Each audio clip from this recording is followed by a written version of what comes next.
Oke, Assalamualaikum warahmatullahi wabarakatuh. Perkenalkan, kami dari kelompok 6 akan mempresentasikan hasil kerja kami, tugas 3B tentang kinetika reaktor. Sebelumnya kami akan memperkenalkan diri kami dulu.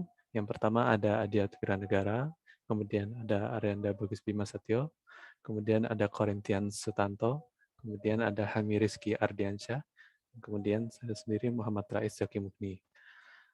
Langsung saja ke bagian permasalahannya.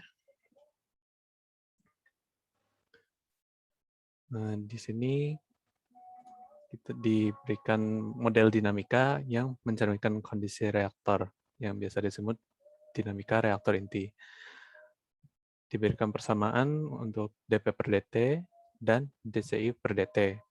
Dan kemudian juga diberikan persamaan untuk melakukan perhitungan satu kelompok efektif neutron kasib. Untuk nilai betanya, lambda efektif 1 dan lambda efektif 2. Dengan jelasan ada untuk P adalah reaktor, Rho adalah reaktivitas, beta I adalah fraksi neutron kasib kelompok ke I, alpha adalah mean generation time, lambda I adalah konstanta peluruhan nuklida penghasil neutron kasib kelompok ke I, Ci adalah daya yang dihasilkan nuklida penghasil neutron kasib kelompok ke I, Nd adalah banyaknya kelompok neutron kasib. Kemudian juga diberikan data mengenai neutron kasib untuk kelompok 1 sampai 6. Kemudian juga diberikan kondisi-kondisi untuk melakukan simulasi terhadap kondisi reaktor.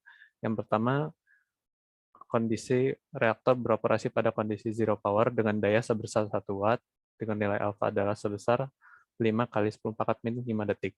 Kemudian pada saat T sama dengan 0, reaktivitas positif sebesar Rho adalah 0,2 beta yang didamparkan ke dalam reaktor dan dipertahankan konstan. Kemudian pada saat T sama dengan 10 detik, batang kendali dimasukkan ke dalam tes reaktor sehingga reaktivitas menjadi Rho sama dengan 0 dan dipertahankan konstan. Kemudian pada T sama dengan 20 detik, batang kendali dimasukkan lebih dalam sehingga reaktivitas menjadi Rho adalah minus 0,2 beta dan dipertahankan konstan. Kemudian dicari nilai daya pada saat T sama dengan 60 detik.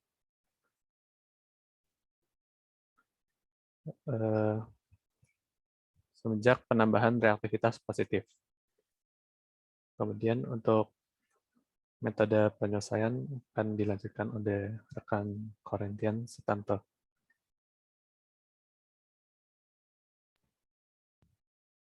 Oke, selanjutnya adalah metode penyelesaian. Nah, dari sini pertama-tama harus diteliti bagaimana rumus-rumus yang akan digunakan ini diturunkan dari rumus-rumus sebelumnya yang diberikan oleh permasalahan. Jadi, ini pertama adalah rumus C sama dengan beta kali power dan seterusnya ini. Ini diturunkan tadi dari rumus DCI per DT yang diberikan dari permasalahan. Nah, rumus ini bila kanan tadi rumus yang dari permasalahan diberikan merupakan rumus diferensial DCI per DT. Nah, rumus ini ditingkatkan ordernya agar mendapatkan CI sama dengan sebagai berikut. Lalu dicari CI dari 1 sampai C1 sampai C6 dan dicari juga C efektif 1 dan C efektif 2. Dari hasil perhitungan, di sini didapatkan bahwa C1 sama dengan 347, C2 sama 31, C3 sama 229, C4 sama dengan 1, C5 sama dengan 14, dan C6 sama dengan 2. C efektif 1 adalah 1692,951 dan C efektif 2 adalah 325. Perlu diingat ini karena merupakan C atau daya, jadi satuannya watt. Oke, berikutnya adalah di sisi kanan ada rumus F TI YI sama dengan matriks besar ini dikali matriks P0, C1, C2, dan seterusnya sampai C6. Ini adalah rumus persamaan dasar dari fungsi F matriks. Fungsi F sama dengan matriks A kali Y. Ini dijabarkan untuk matriks prekursor. Dan berikutnya adalah masih menggunakan persamaan dasar yang tadi, F sama dengan AY. Ini rumus untuk lambda efektif 1, matriksnya adalah berikut di kiri, dan lambda efektif 2, rumusnya adalah berikut di kanan. Dan ini di bawah ada dilakukan juga variasi reaktivitas pada interval waktu tetap. Ini sebenarnya merupakan lanjutan dari permasalahan yang diberikan. Jadi kita hitung pada reaktivitas pada T sama dengan 0 sekund dengan figur 0,2 beta, 0,5, 0,9, 1,1 fraksinya. Lalu reaktivitas pada T sama dengan 10 detik untuk fraksi beta besar 0. Lalu reaktivitas pada T sama dengan 20 detik dengan besar kalian fraksi 0,2, 0,5, 0,9, dan 1,1. Namun itu menggunakan perkalian negatif.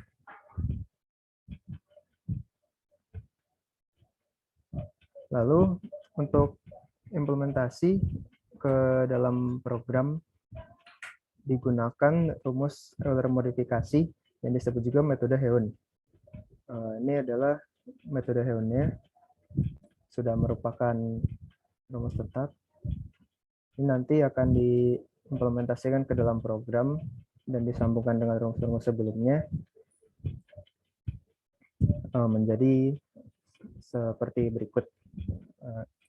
Ini nanti berikutnya adalah implementasi program.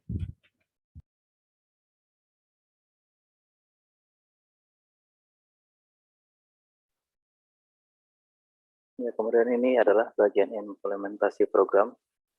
Pada implementasi program pada dasarnya terdiri dari 3 program, yaitu program fungsi utama, kemudian fungsi penyelesaian atau formula dari metode Heun, dan yang ketiga adalah program utama atau memasukkan fungsi utama ke dalam menggunakan untuk dihitung menggunakan metode Heun dan memplotting. Pada slide ini dapat terlihat fungsi awal dari untuk yang digunakan adalah 6 kelompok prekursor pada reaktivitas 0,2 beta. Pertama ini kan dideklarasikan fungsinya, yaitu function fxy sama dengan var1 xy. Kemudian dideklarasikan juga lambda beta dan mean generation time atau lambda kapital ke dalam matriks 2 ini, yaitu 0,0124, 0,0305, dan seterusnya untuk lambda. Kemudian 0,00215, 0,01420, dan seterusnya untuk beta. Dan 5 kali 10 pangkat minus 5 untuk mean generation time. Kemudian digunakan loop untuk menghitung nilai rho-nya karena pada permasalahan awal diminta untuk membuat pada X-nya di sini kan adalah waktu dan Y-nya itu kan power-nya. Kan tadi diminta untuk pada T sama dengan 0 sampai 10 itu rho-nya 0,2 beta. Kemudian ketika waktunya 10 sampai 20 itu rho-nya 0, dan ketika rho-nya 20 sampai 60 detik itu minus 0,2 kali betanya. Kemudian untuk algoritma perhitungan dayanya itu kan seperti yang dijelaskan di slide sebelumnya, itu merupakan bentuk matriks, yaitu fx-y sama dengan fungsi fungsi model dinamika reaktor titik, dan 6 baris berikutnya adalah model dinamika reaktor titik untuk DCI 1 sampai 6 atau kelompok prekursor 1 sampai 6. Next slide. Terus ini adalah untuk reaktivitas 0,5, isinya sama seperti slide sebelumnya, hanya nilai rho-nya yang berbeda. Next. Ini untuk 0,9 beta. Next. Ini untuk 1,1 beta. Next. Dan ini adalah merupakan program untuk penyelesaian dengan metode Young. Pertama dideklarasikan dulu formulanya. Yang dibutuhkan adalah F yaitu fungsi awal, A yaitu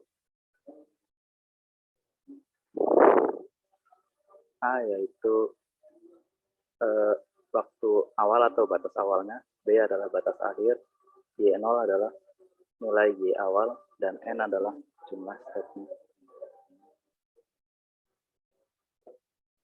Kemudian nilai H atau lebar segmennya itu dihitung dengan persamaan batas akhir dikurangi batas awal dibagi jumlah stepnya. Kemudian syarat awal T1 itu adalah A, Y awalnya itu adalah Y0. Kemudian setelah dideklarasikan syarat awal, kita masuk ke metode Heu-nya. Itu kan di loop dari step 1 sampai jumlah step yang telah kita tentukan, yaitu N. Fungsinya itu Fi sama dengan F Pi, Y I. Terus Yp itu adalah nilai Y prediksi, yaitu Yi ditambah H dikali F ke I. Selanjutnya nilai P kita geser, yaitu dengan menambahkan Pi ditambah H atau lebar segmen yang tadi. Selanjutnya nilai fungsi Fi diganti dengan fungsi E yang Ti-nya itu sudah digeser. Selanjutnya adalah nilai baris selanjutnya adalah nilai Y koreksi, yaitu Yi ditambah H/2 dikali Fi ditambah Fi yang tadi kita sudah geser dengan menambahkan T dengan lebar segmen. Oke, next. Dan ini adalah program utama dari 6 kelompok prekursor. Pertama kita tentukan batas awalnya, yaitu X0-nya sama dengan 0. Kemudian batas akhirnya adalah 60 detik. Selanjutnya Y0-nya kita deklarasikan juga, yaitu 1 untuk power awal atau P0. Kemudian 347, 931, 229, 171, 14, dan 4 itu untuk nilai C-nya. Dan kita deklarasikan jumlah stepnya, yaitu 6.000, karena jumlah segmennya itu yang kita inginkan adalah 0,01 detik. Jadi untuk mencapai 60 detik, jumlah segmennya adalah 6.000. Kemudian dijalankan fungsi metode Heu untuk perhitungan numerik, itu dengan memasukkan fungsi awal ke dalam program metode Heu, yaitu T1, Y1 sama dengan formula add var 1, batas awalnya X0, batas akhirnya Xm, kemudian Y0 adalah nilai Y awalnya, dan N. Kemudian dilanjutkan untuk nilai rho, variasi nilai rho yang kita inginkan. Setelah itu kita plotting hasil perhitungan numerik untuk tiap kelompok dan lambda, yaitu plot T1, Y1, T2, Y2, T3, Y3, T4, Y4, dan PR, G, dan K itu menunjukkan warna dari kurvanya itu. D untuk blue, red, R untuk red, dan seterusnya. Kemudian kita garis selanjutnya yaitu X label untuk memberi label pada sumbu X, yaitu waktu dalam satuan detik. Kemudian untuk sumbu Y-nya adalah daya dalam satuan W atau watt. Kemudian untuk legendnya atau legendanya kita namakan sesuai dengan nilai rho yang kita tentukan tadi, yaitu 0,2, 0,5, 0,9, dan 1,1. Kemudian untuk batas dari grafiknya kita tentukan dengan X-lim, yaitu dari X0 sampai Xm. Kemudian title-nya adalah daya versus waktu untuk setiap variasi reaktivitas berbeda pada 6 kelompok prekursor. Next. Dan ini adalah untuk fungsi awal dengan metode lambda efektif 1. Mirip seperti 6 prekursor tadi, hanya yang digunakan persamaannya adalah lambda efektif 1 sama dengan 1 per beta dikali beta per lambda pangkat 1. Dan untuk juga seperti matriks yang sudah dijelaskan pada slide sebelumnya, yaitu rho min beta dibagi lambda kapital atau mean generation time, kemudian lambda efektif 1 beta per mean generation time, dan minus lambda efektif 1 dikali Y. Next.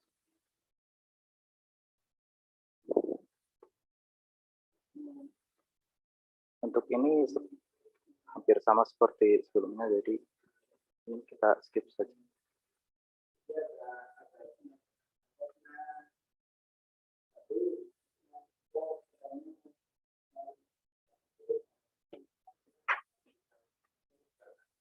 Bagian program formula untuk penyelesaian metode Hillen untuk lambda efektif 1 itu sama seperti 6 rekursor.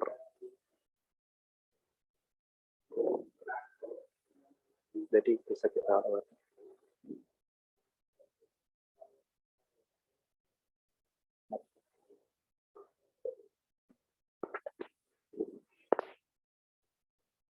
Next.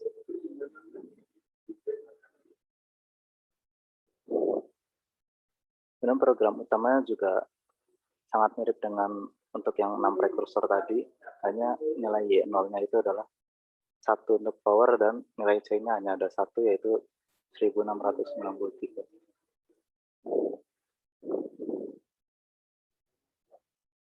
Kemudian untuk lambda efektif 2 juga sama seperti lambda efektif 1, hanya persamaannya saja yang diganti dan nilai C1-nya yang juga diganti.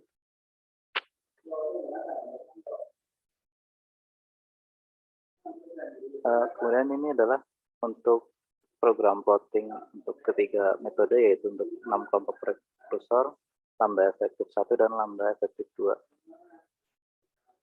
Ini hampir sama seperti program utama untuk 6 kelompok prekursor, lambda efektif 1 dan lambda efektif 2, hanya digabungkan saja plottingnya.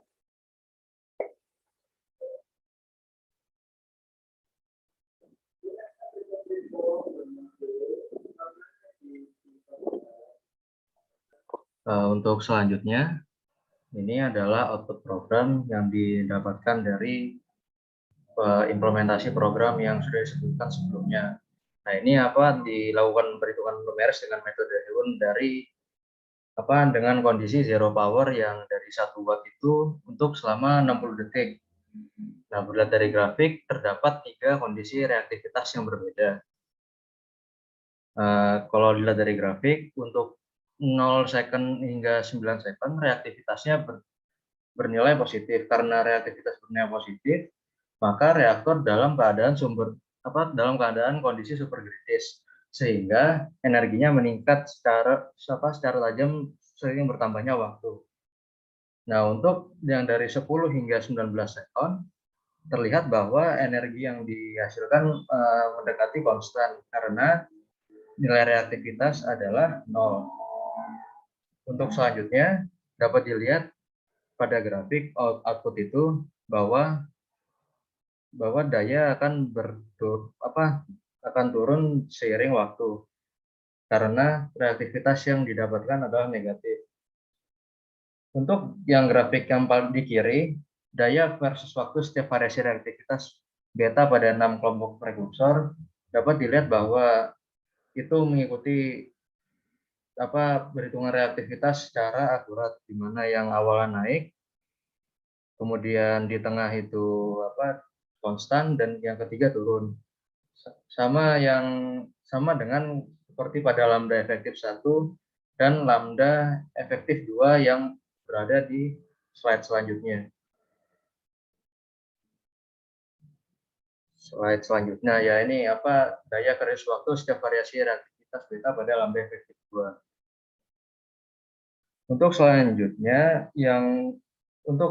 grafik selanjutnya terdapat perbedaan daya ketika daya reaktor dihitung dengan menggunakan 6 kelompok prekursor, lambda efektif 1 dan lambda efektif 2. Nah, dapat dilihat bahwa dari yang 6 kelompok prekursor didapatkan perhitungan energi yang lebih tinggi dibandingkan lambda efektif 1 dan jauh lebih rendah daripada lambda efektif 2. Nah, ini disebabkan karena masing-masing perhitungan optimal pada kondisi yang berbeda-beda. Nah, lambda efektif 1 itu digunakan ketika reaktor terjadi pada kondisi transien lambat, sedangkan untuk lambda efektif 2 digunakan pada kondisi transien cepat. Nah, perhitungan 6 kelompok prekursor ini lebih baik digunakan ketika tidak tahu apakah reaktor berada di kondisi transien cepat atau lambat. Nah, dilihat di sini bahwa tidak ada slide sebelumnya lagi. Nah, untuk di sini tidak terlihat untuk reaktivitas 0,9 dan 1,1 dari beta karena terjadi error pada plotting dari grafik tersebut karena skala Y dari daya ini meningkat pesat sehingga tidak dapat digambar oleh programnya. Setelah didapatkan hasil sebelumnya, maka didapatkan kesimpulan bahwa saat reaktivitas bernilai positif, energi yang dihasilkan akan bertambah seiring bertambahnya waktu. Nah, saat nilai reaktivitas bernilai 0, energi yang dihasilkan akan konstan seiring bertambahnya waktu, dan ketika reaktivitas bernilai negatif, energi yang dihasilkan akan berkurang seiring bertambahnya waktu. Nah, selain itu, nilai reaktivitas akan mempengaruhi energi yang dihasilkan. Nah, semakin tinggi reaktivitas, maka semakin tinggi pula energi yang dihasilkan. Dari semua ini, kami mengucapkan terima kasih telah memperhatikan dan mendengarkan presentasi dari kami. Terima kasih dan assalamualaikum warahmatullahi wabarakatuh.